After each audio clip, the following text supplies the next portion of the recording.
days, and then 2 more days via Amritsar up to the valley. So I have spent... and you drove all the way along? Yes, all the way. All the way, several times. So I have known all that way, and we spent on a houseboat in the Nigin Lake. We spent many, I know Kashmir very well. I'm so, when you say, they say now that houses have been destroyed in old Srinagar, I think I know the houses. You could imagine. I know the houses exactly, I know every bridge, I have even made a film on Kashmir, on the valley.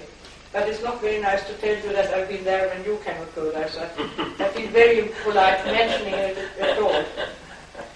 And the last time we were there was in 1971, to show it to our children.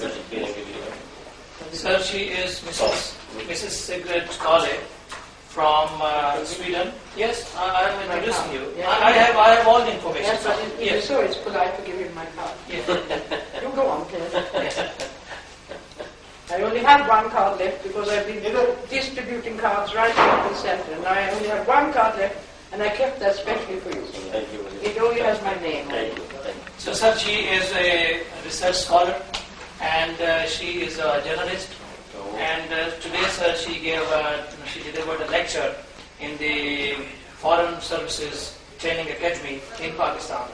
And sir, she writes for the Svenska Dagbladet, which is the second or one of the 2 major newspapers of Sweden, and it is a daily publication, sir.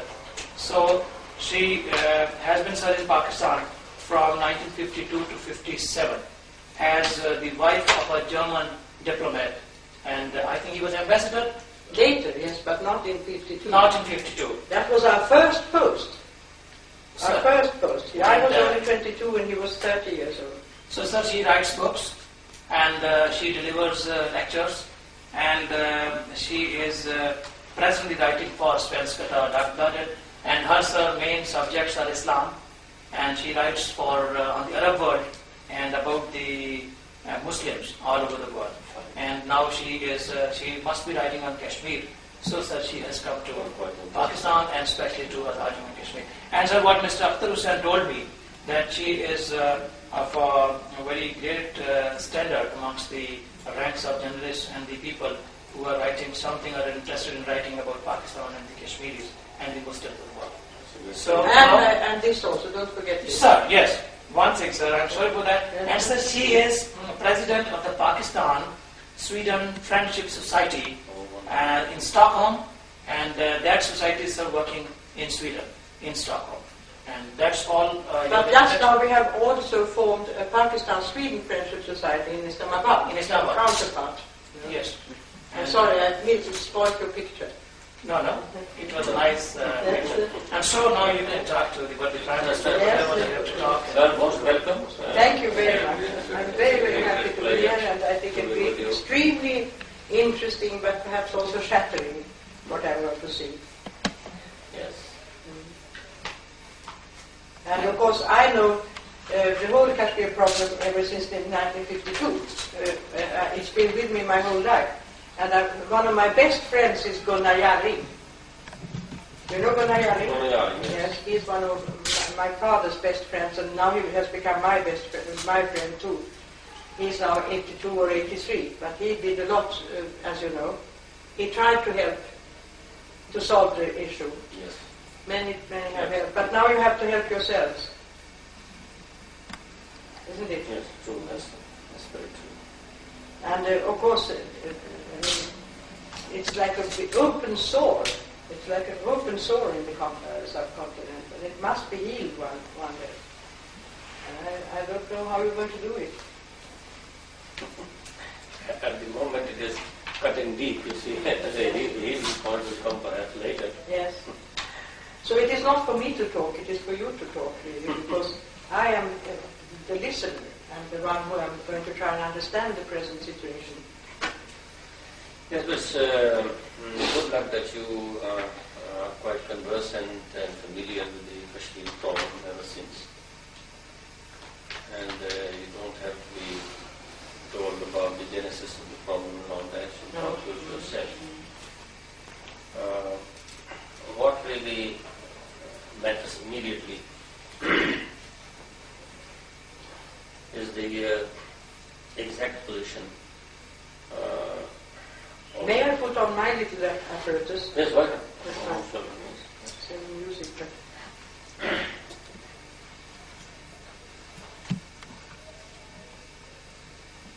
Fortunately, my nose has my glasses before I can do anything.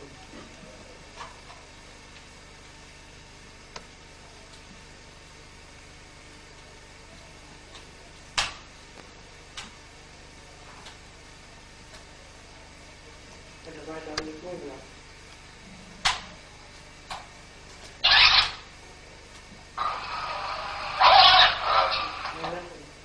I should go on. But it doesn't. Then we forget. Well, if you want, we can. We can give you a copy of that. Yeah, that's fine. In any case, I am quite good at remembering things. Fine. So what I was saying is that at the moment, what really is very relevant is the present situation as it is prevailing in Kashmir. The human rights. The human rights and of course together with it, the political situation and the effect which it is causing in Kashmir and outside around Kashmir. In this regard, Madam, one thing is needs to be very thoroughly understood is the way Indian authorities are painting or projecting the Kashmir issue. Yes. And that is very important. Yes. I saw a little bit in the paper this morning, in the news, an item about how the Indians look upon it. Yes. Yeah. Now, to speak to you directly about it, they, at the moment, they are primarily they're insisting or pressing on painting this issue as an issue of fundamentalism. Now the word fundamentalism, as you know, nobody knows it better than yourself. The word fundamentalism simply horrifies the West and America and everybody. Whether there is any fundamentalism or not, that is not the point.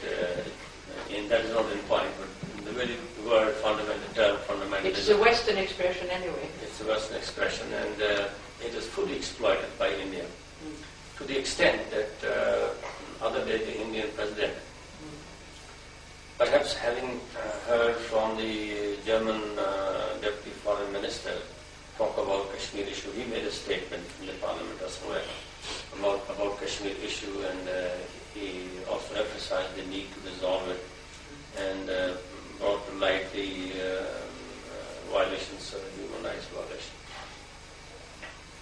Indian president rushed to Germany straight away and got into an agreement with Germany, with the German president. Really? Yes, in which it was interesting to note that the second item on the agreement was to fight together with fundamentalism. Oh. Now, the word fundamentalism today is applied to Muslims. It doesn't apply to Islam. It doesn't apply to Islam, but it applies to Muslims. And you would perhaps agree with me that if there is any religious fundamentalism anywhere on the face of earth, it is among the Hindus. Yes, of course. It's the most fundamentalist society. Yes, but it's very strange that Muslims who are basically a liberal society, I mean, some Muslims might have misbehaved, that is different, but Islam as such is a religion of benefit to human society. That is dubbed and termed as fun. So that is one. Secondly, but was this Richard von Weizsäcker, the president of Germany?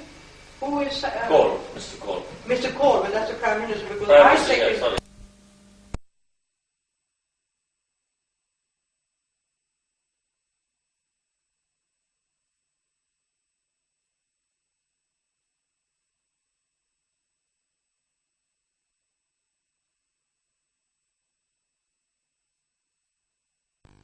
In Kashmir is a terrorist movement. And some terrorist acts, no doubt, must have taken place, and they do take place, and there's no gun running, and youngsters of all kinds, not trained people, But more than that, I think the Indian agencies are quite capable of infiltrating into the rank and file of these freedom fighters and convert it to a terrorist activity. That they are quite capable of. Then besides that, the Indians say that it is a movement of secession, a secession movement, as if Kashmir was an integral part of India, and people want to secede from it, like the Sikhs and Tamil or somebody else.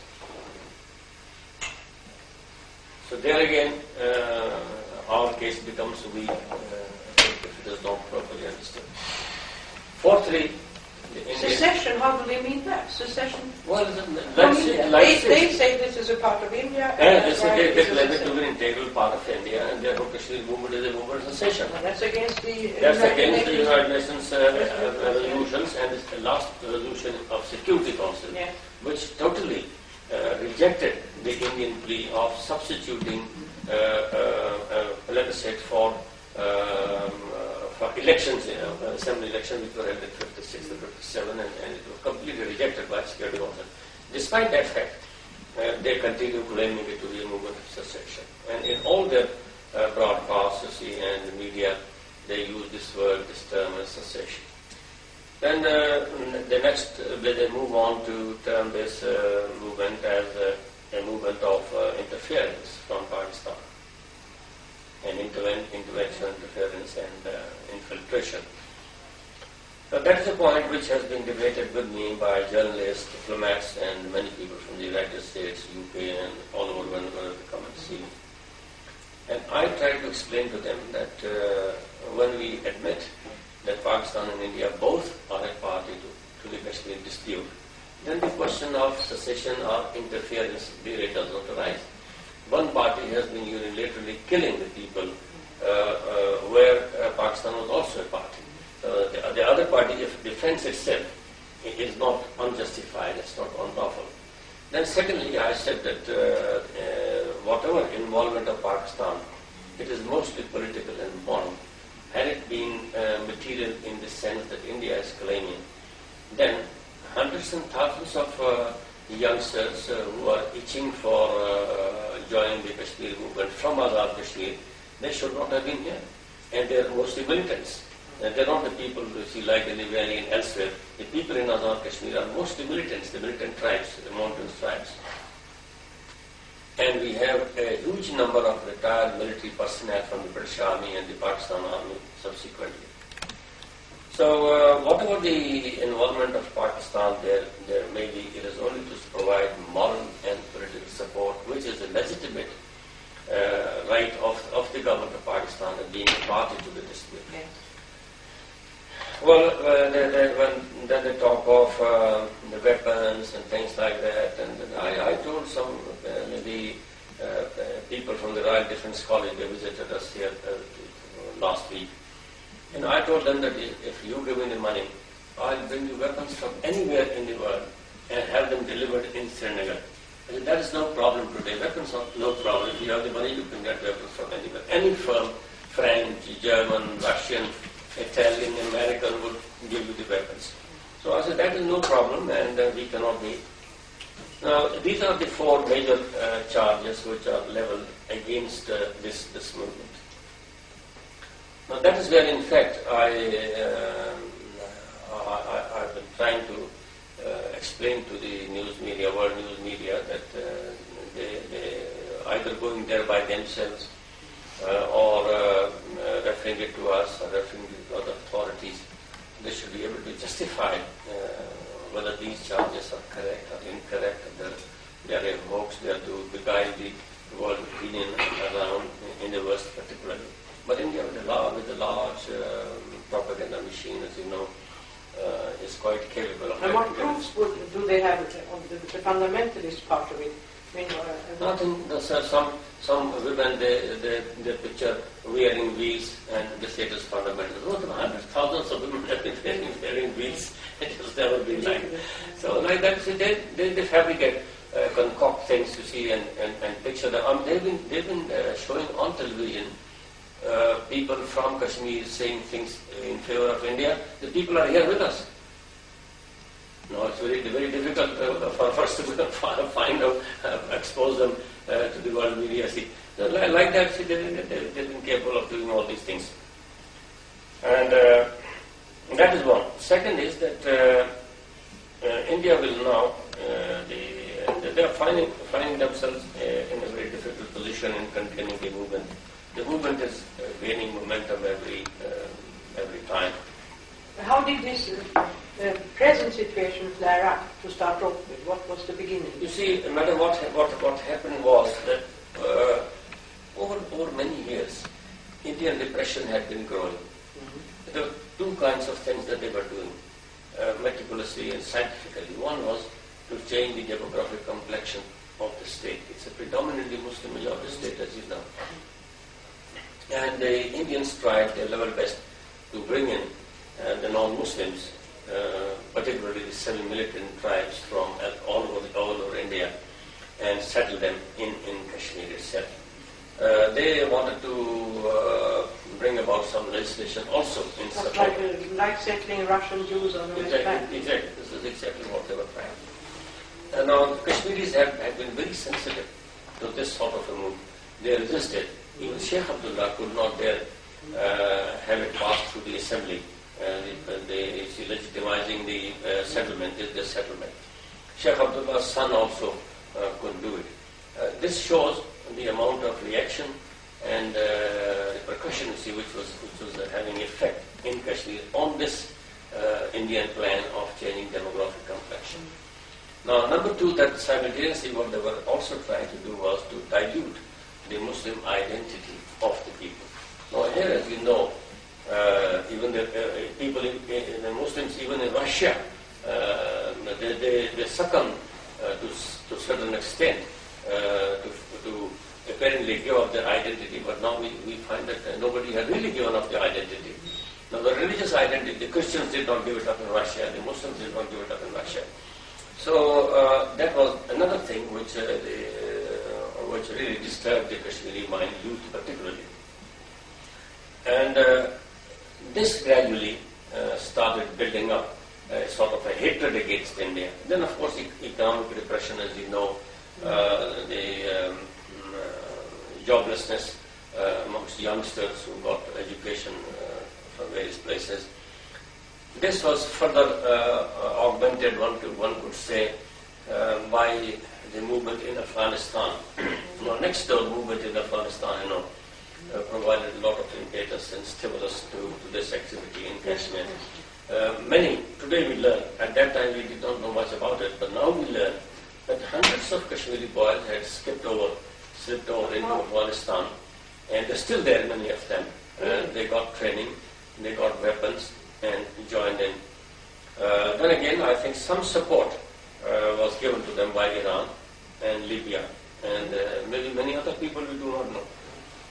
So, many Kashmiris, well-to-do Kashmiris, like in the United States and UK, belonging to Pakistan here, they also were instrumental in lending their economic and moral and political support to these youngsters all over the world.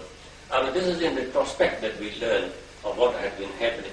So it was not all of a sudden that something happened, but this was the result of a continuous process which had been on for quite so long these time. young boys who had taken part in the Afghan Mujahideen movement now went back and felt, why shouldn't we also deliver our own there's still many of them who are still in their camps. Yes. There are many of them who are still in their camps and keep coming and going, you see. Yeah. And the Afghans, even they themselves came to me, you see, and made an offer that if I wanted to send some Kashmiri boys for training and arming and all that sort of thing. But we didn't need to do that.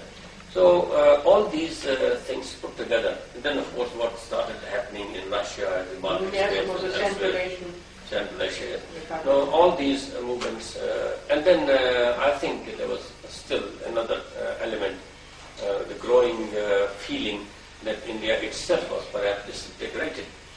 And the Sikhs were banking on that, the Tamil were banking on that, and Kashmiris naturally, they combined, they joined hands with the Sikh movement, and they said, why not, if India is breaking up, why don't we also carve out a homeland for ourselves?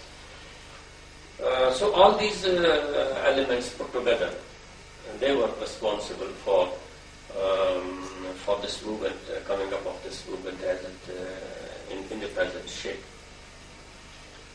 Well, of course, we here in Azad Kashmir, we couldn't do much for these boys, but of course we provided them the shelter and provided them facilities to stay as long as they wanted to stay. And when they came from Afghanistan? No, while coming from Afghanistan and crossing over from the ceasefire line. Yes. How do they cross the ceasefire? Well, cross over, is it easy? It's 1,400 kilometers, the most vulnerable front. You see, the mountains, the forests, the vines, and all sorts of things. So it's quite... How many would you say that they are? They were the ones who crossed over to Kashmir? They kept going and coming. I think there should be hundreds or thousands? Around 5,000 to 10,000 boys who must have from time to time crossed. It's difficult to pin down exact number because we have no central command, no record of these things. But, for example, we hardly know much about the boys going to Afghanistan and crossing over. We only hear sometimes that 10 boys or 15 boys have gone there and they crossed over. But it's only what we hear. And what do they do when they come to Kashmir? When they go to Kashmir, how do they organize themselves? They inside, they have their militant organizations commanded by some people, as we hear read in papers. And luckily, these militants are commanded further by the political organizations. If that had not happened, then perhaps everything would be in ruins. Now, which are these political organizations? These organizations, there are about 11 organizations, and they have formed a sort of alliance known as Tehreek-e-Hurriyat, THK, they call it THK, Tehreek-e-Hurriyat-e-Kashmir. And it is represented by about 11 parties, constitute 11 parties. THK? Yes, THK. Now, all frontline leadership is in prisons at the moment, they're not outside. But the second line leadership, some of the people have come here also to Muzaffarabad, and some in Al-Banir, some in Lahore, but they are here, in any case, beside the ceasefire line.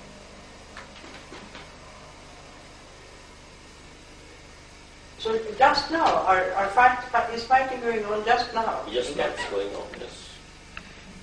It's not a regular warfare in that sense, but it is a hit-and-run activity. Wherever they find an opportunity, they destroy their military positions and they kill their army personnel, and like that. But by and large, amongst the people killed, so far the number of these Kashmiris has been greater compared to the soldiers, the Indian army soldiers.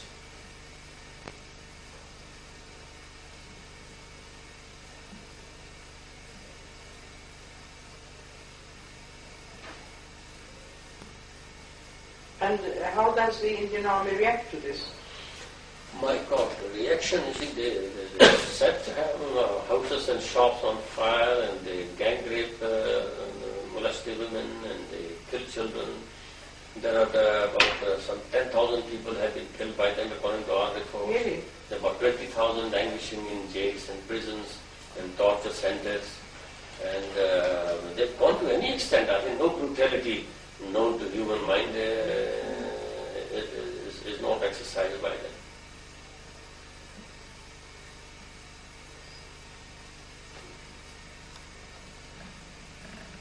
How do the Indians defend that? I mean, India has a comparatively free press. Yes, they don't. Right about it. They ganked up all, gagged it all. There's no freedom of press. It has been all gagged, and foreign journalists are not allowed. And foreign diplomats are not allowed. Even a man like Swaraj was not allowed to visit Srinagar. A man like Solars. Solars. Yes, Congressman Mahuza, Yes, who is famous for his pro-Indian yes. approach. Yes. At least they have something to hide. Yes, that's all.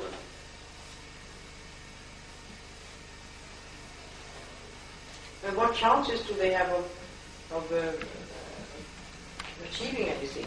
One thing is sure, madam, that the reports that we have had, the Indian journalists, they have been very vocal about it in India. For example, the government arranged for about 50 intellectuals a meeting with them, and they unanimously supported need for resolving the Kashmir issue by any means.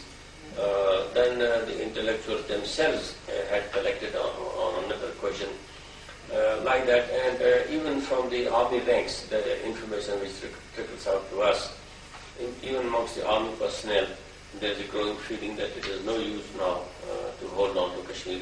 That this has to be given up ultimately, one way or the other. I haven't been to India for long. I haven't been to India for so long now that I don't know what the public feeling in India is about this now.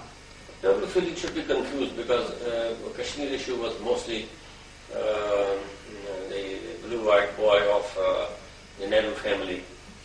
They were the people who really clung to it so hard. South would not be so much interested. But all the same, playing to the galleries has been very important all these years. But actually, I remember, because we were posted to India too, we were 5 years in Karachi, we were 3 years in Delhi in the 70s. And I remember so many Indian friends saying, oh, I wish we could give Kashmir to the Pakistanis. Really, I mean, so many friends said that. To be rid of that terrible problem.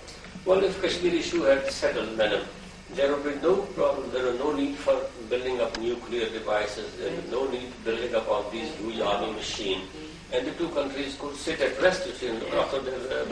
Well, what is the solution you would suggest now? I mean, first of all, are there any negotiations planned?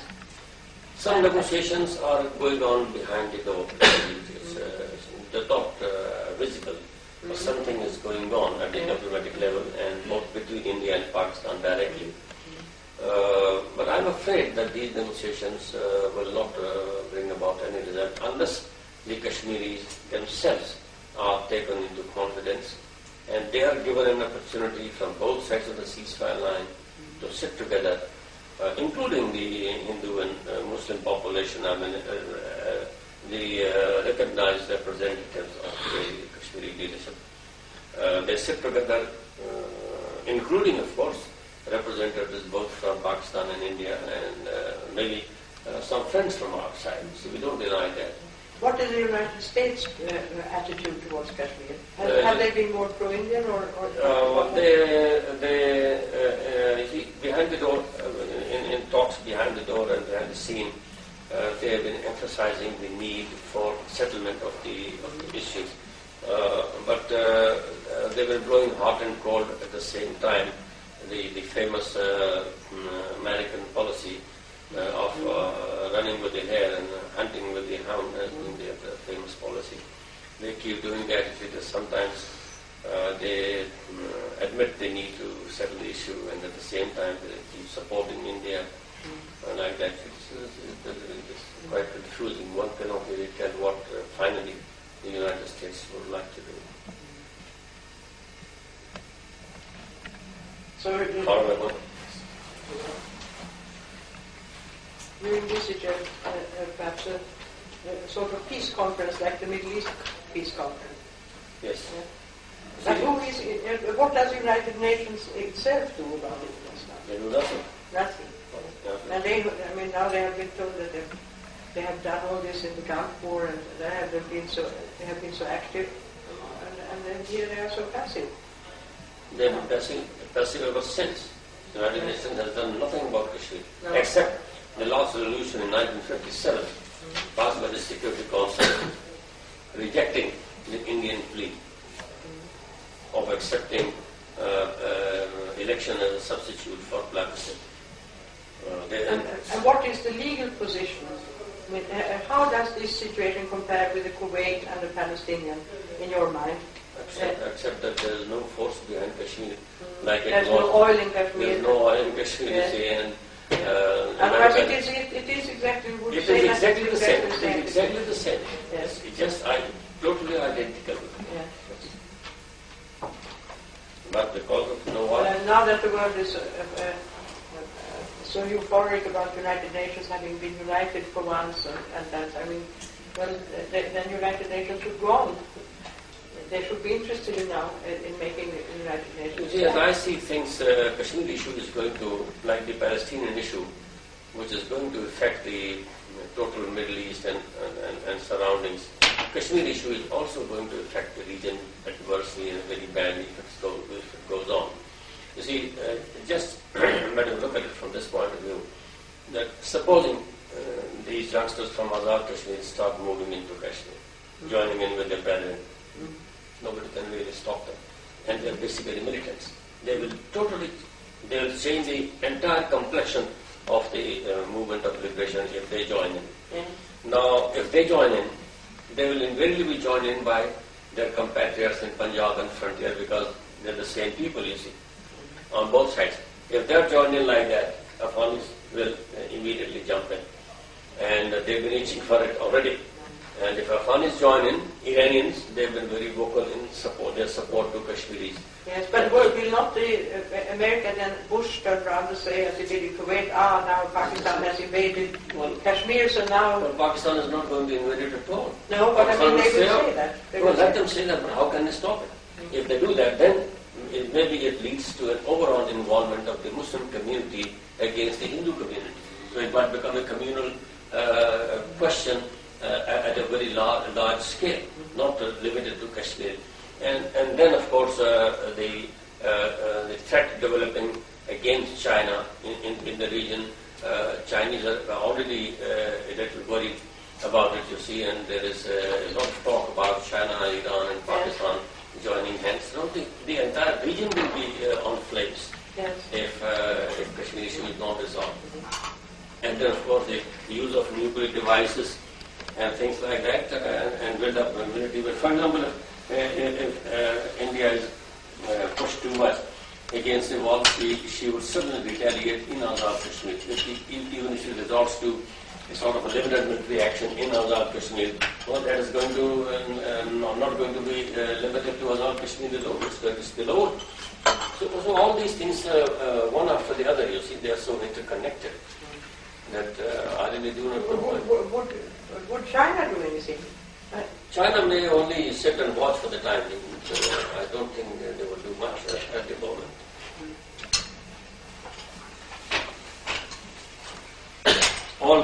All the Chinese could do to help us is to keep the Silk Route open. That's all. Yes.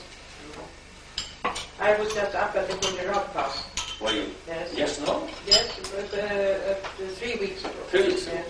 Not the proper time. No, I think it was very cold now. Yes, it was a little cold then also, but I wish I could have gone on to Kashgar. I didn't do that. Well, and what about this glacier war? It's Siachen? Yes. Siachen, they're holding on to their positions at the moment. But isn't that madness to have conduct a war up there? Oh, yes. Sheer madness. The Indians actually wanted to go to K2 and claim the benefits thereof. But the Pakistan army intervened and stopped that. What did they want to do in K2? Well, K2 falls in on Pakistan territory, you see, the Kashmir, Pakistan part of Kashmir. But Indians wanted to claim that and get onto it. That was 2.5 years back, when they actually moved it to Siachen. What does one do with K2? Is there well, it's only mining there or psychological. Yes, except climbing it. Now they have so many. They have Mount Everest. They have all sorts of. They have all the Himalaya. They could be pleased with that. But how do you think that the general Indian population feel about Kashmir? Can they really feel so much? They have, as you say, Khalistan, and they have the Tamils. Yes. Oughtn't they to be rather happy to be rid of the Kashmir problem? the Indians also? I mean, do they feel very strongly? Who? The Indian population, just now. I have no access to them, but I think, reading from what the statements are made by intellectuals in India itself, some very leading people, one can feel that they are seriously worried about it. And of course, if you put it on that level and you say that it's all the fundamentalists, it's like the Gulbuddin Hekmatyar and the Mujahideen and then Iran and Rafsanjani who are so against Israel and want to destroy Israel, then you get, of course, the whole public opinion immediately in favor of India. Yes. In any case, India has managed to convey a picture of a secularized country that somehow people, they don't realize that Hinduism is really totally anti-secular. India has it's the Nehru image that still lingers. That's right. A very sympathetic secular state and all those Gandhis and Rajiv Gandhi and all that. And I can see that they use that as.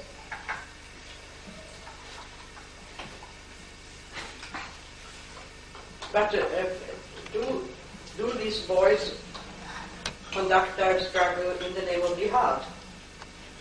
Do they say that? Or? Well, one or two sections, yes. But generally, they call it movement for resistance and movement for right of self-determination. They don't use any particular name. But one or two sections. I mean, they're not appealing to Muslim feelings, are they? No. They're just straight. Even the non-Muslim Kashmiris have been with them. That they were actually driven out literally by the state government, Saxena and all these people. And how do you explain that nobody has been interested in the terrible suffering and the torture and the human rights, as we call it human rights? I mean, I don't know about human rights. People have been, some people have been very vocal, but they couldn't do much about it. No, I think that the point to stress is justice, first of all. The word justice has become a misnomer in Kashmir. It doesn't hold the same meaning as it holds anywhere else.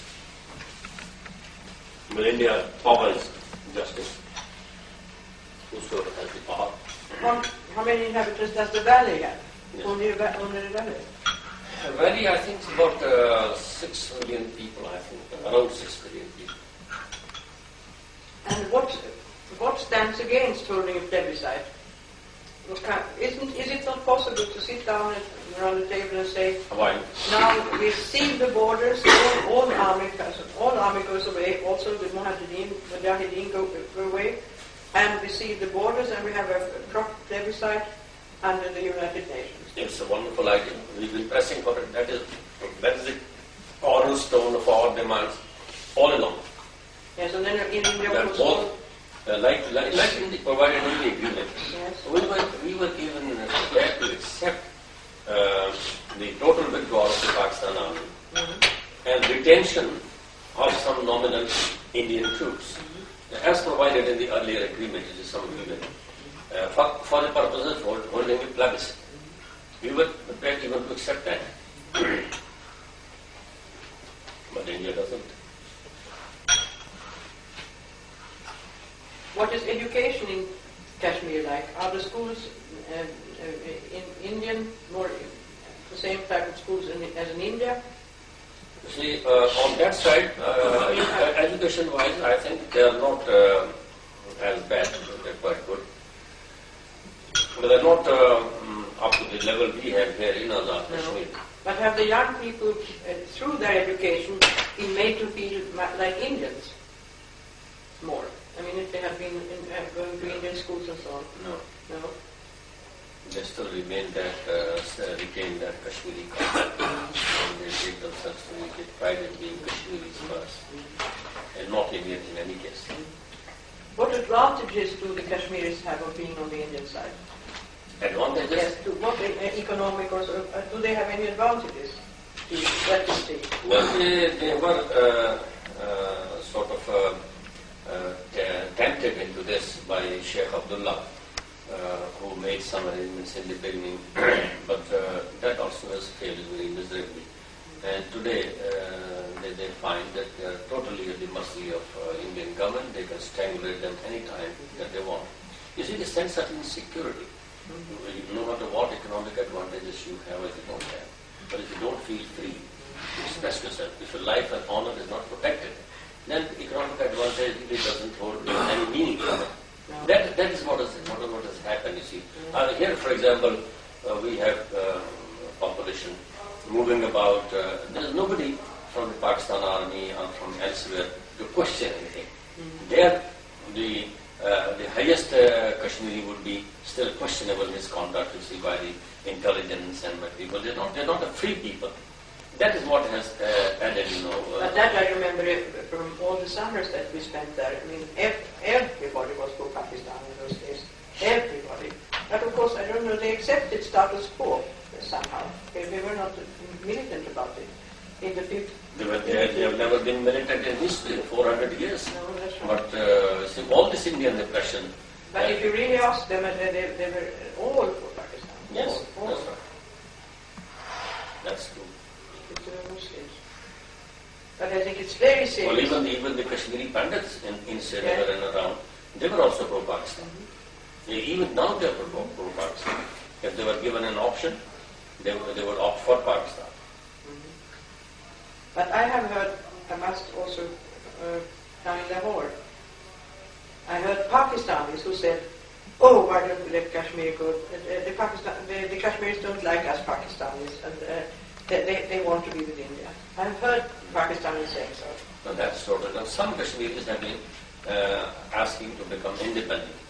Now, that irritates any Pakistani who hears that, and that Pakistani thinks that perhaps Kashmiris don't want to stay with us. No, they propagandize such, but we have had elections here just now, and not even a local councillor belonging to the independent school of thought has been elected anywhere.